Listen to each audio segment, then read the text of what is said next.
യോഹന്നാൻ്റെ സുവിശേഷം 6-ാമത്തെ അധ്യായം 60 മുതലുള്ള തിരുവചന ഭാഗങ്ങൾ.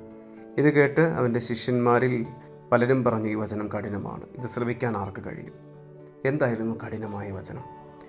അത് യോഹന്നാൻ്റെ സുവിശേഷം 6-ാമത്തെ അധ്യായം ചർച്ച ചെയ്യുന്ന വിഷയം തന്നെയാണ്. അത് വിശുദ്ധ കുർബാനയാണ്.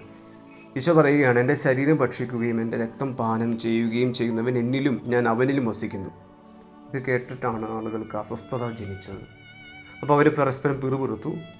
അതിനുശേഷം അവൻ്റെ ശിഷ്യന്മാരിൽ വളരെ പേർ അവനെ വിട്ടുപോയി. അവർ പിന്നീട് ഒരിക്കലും അവൻ്റെ കൂടെ നടന്നില്ല എന്ന് വചനം പറയുന്നുണ്ട്. തങ്ങൾക്ക് ഉൾക്കൊള്ളാൻ സാധിക്കാത്ത ഒരു കാര്യം ഈശോയിൽ നിന്ന് വന്നപ്പോൾ അവർക്ക് ഉൾക്കൊള്ളാൻ സാധിച്ചില്ല. അവർ അവനെ വിട്ടുപോവുകയാണ് ചെയ്തത്.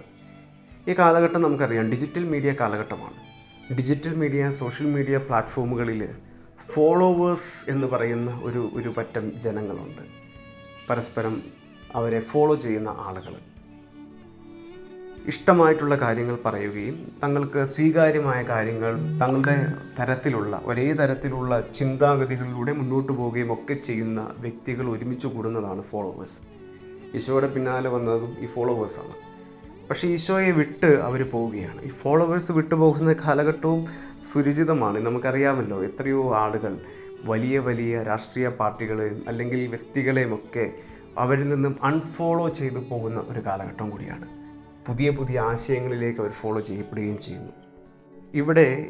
ഇവിടെ ഈശോയെ ഫോളോ ചെയ്ത ആളുകൾ അവർ പിന്നീട് ഒരിക്കലും അവൻ്റെ കൂടെ നടന്നില്ല, പിന്നീട് ഒരിക്കലും അവൻ്റെ കൂടെ ആയിരുന്നില്ല എന്ന് വചനം പറയുകയാണ്. ഈശോ തൻ്റെ ശിഷ്യരോടും ചോദിക്കുന്നുണ്ട്, നിങ്ങളും പോകാൻ ആഗ്രഹിക്കുന്നുണ്ടോ? എന്നാൽ താൻ തിരഞ്ഞെടുത്തിട്ടില്ലാത്ത ആളുകൾ പോകുന്നതിൽ ഈശോയ്ക്ക് യാതൊരു വിഷമമില്ല. ഈശോ തിരഞ്ഞെടുത്ത ആളുകളായിട്ടുള്ള ശിഷ്യന്മാരോടും ചോദിക്കുകയാണ്, നിങ്ങളും പോകാൻ ആഗ്രഹിക്കുന്നത്? മറുപടി പറഞ്ഞു, കർത്താവേ, ഞങ്ങൾ ആരുടെ അടുത്തേക്കാണ് പോകുക? നിന്നിലല്ലാതെ മറ്റെവിടെയാണ് ഞങ്ങൾക്ക് പോകാൻ സാധിക്കുന്നത്? നിത്യജീവൻ്റെ വചനം നിൻ്റെ കയ്യിലുണ്ട്, ഞങ്ങൾക്കത് വേണം. ഇതൊരു തിരിച്ചറിവാണ്.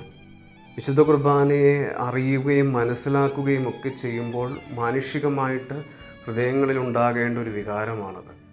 വേറെ എവിടെയാണ് പോയാൽ ആ ആശ്രയം ലഭിക്കുക? വേറെ എവിടെയാണ് ഞങ്ങൾക്ക് ആ അനുഗ്രഹം ലഭിക്കുക? കർത്താവേ, അങ്ങ് കൂടെ ഉണ്ടാകണമേ എന്നൊരു പ്രാർത്ഥന നമ്മുടെ ഹൃദയത്തിലുണ്ടാകട്ടെ. വിശുദ്ധ കുർബാനയെ അത്രമാത്രം സ്നേഹിക്കുകയും വിശുദ്ധ കുർബാനയെ പങ്കുചേരുവാൻ അതിയായി ആഗ്രഹിക്കുകയും നഷ്ടപ്പെടുത്തി കളയാതെ ഓരോ വിശുദ്ധ കുർബാനയിൽ പങ്കുചേരാനും സാധിക്കട്ടെ. പിന്നീട് ഒരിക്കലും അവൻ്റെ കൂടെ നടക്കാതെ പോയത് അവർ ചെയ്തൊരു കാരണം കഠിനമായ വചനമായിരുന്നില്ല. ഈ വചനം കഠിനമാണ് എന്ന് പറഞ്ഞത് മാത്രമല്ല, കഠിനമായൊരു ഹൃദയം കൊണ്ടായിരുന്നു. ഹൃദയങ്ങളെ കഠിനമാക്കാതിരിക്കാം, കർത്താവിലേക്ക് ഹൃദയങ്ങൾ തുറക്കാം.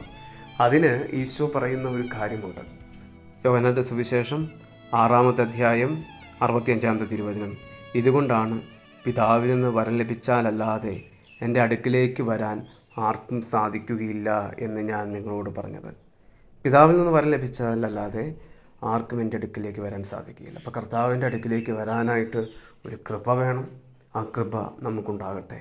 ആ കൃപയിൽ നിലനിൽക്കാനായിട്ട് സാധിക്കട്ടെ. വിശുദ്ധ കുർബാന അർപ്പണങ്ങളെ അനുഗ്രഹമായിട്ട് മാറാനായിട്ട് ഇടയാകട്ടെ. ദൈവം അനുഗ്രഹിക്കട്ടെ. നല്ല ദിവസം ആശംസിക്കുന്നു.